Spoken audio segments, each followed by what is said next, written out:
We have two Superfund sites in Parramore.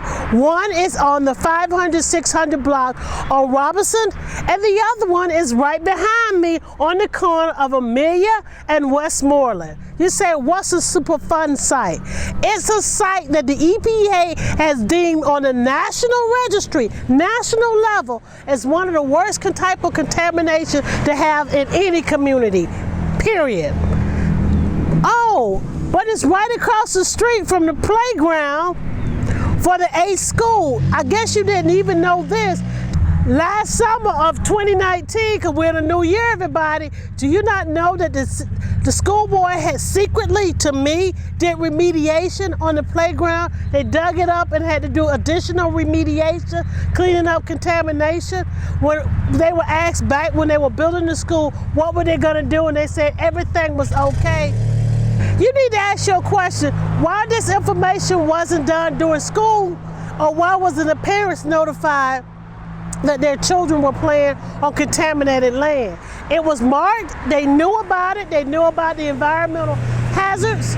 So everybody, I keep talking about environmental issues and equity in our community of Parramore. Bring you up to date for those who are new. We have two Superfund sites in Parramore, 454 contaminated lots in Parramore, and Parramore is only a 1.4 square mile community.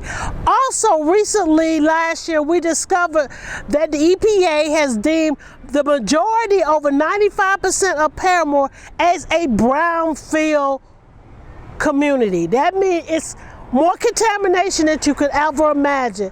And literally the only problem is when it's a brownfield and it's designated that way, only new construction will get remediation dollars. So the community that's still suffering with these environmental hazards, this community that's dealing with contaminated land, no money is being spent to do any remediation where we live at.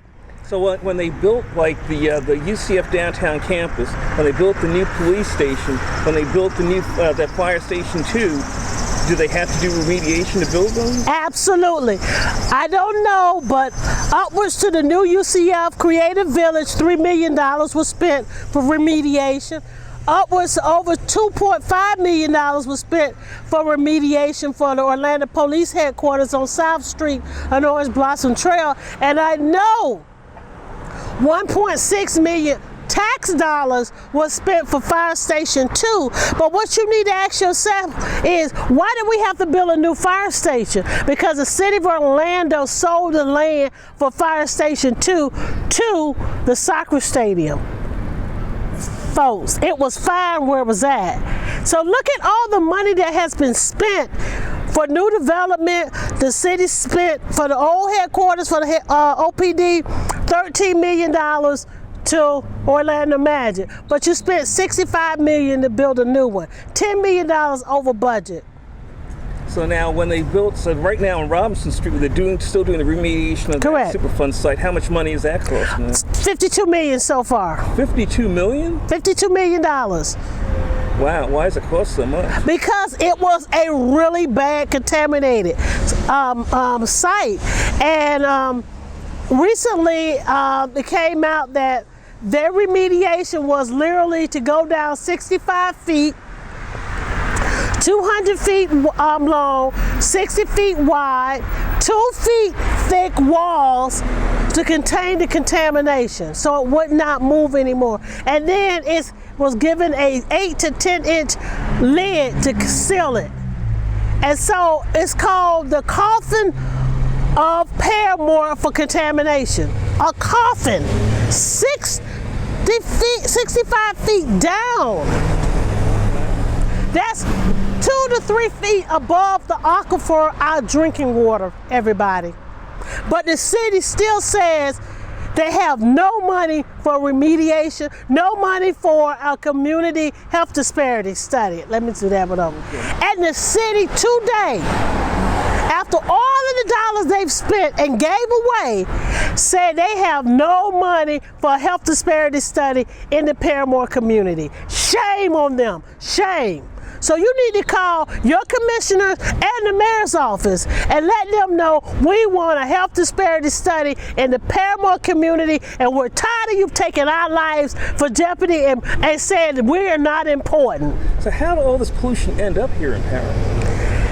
Most urban communities that are of color is the dumping ground for unwanted things, period. So because, yeah, you do have this kind of crazy quilt of, you have some industrial stuff, then you have houses, industrial houses. That's what was allowed in communities of color all over the country. But to be concentrated so in this 1.4 square mile community, it's crazy. To think that we have high asthma rates, that we have deaths in our community, and nobody want to recognize it's because of the community we're living on and the soil. Wow. And then again, you said the brownfields that so many of the houses are on. The only way you can remediate that is you have to build something new. Build something new. And all that would do then just accelerate the gentrification and other. Absolutely. Wow. So everybody, Parramore was 20,000 people less than 15 years ago. We're down to 4,500. With all the new development and all the money is being spent, it's not being spent to revitalize Parramore. It's being spent to revitalize and move the community out. That's called gentrification. So look around.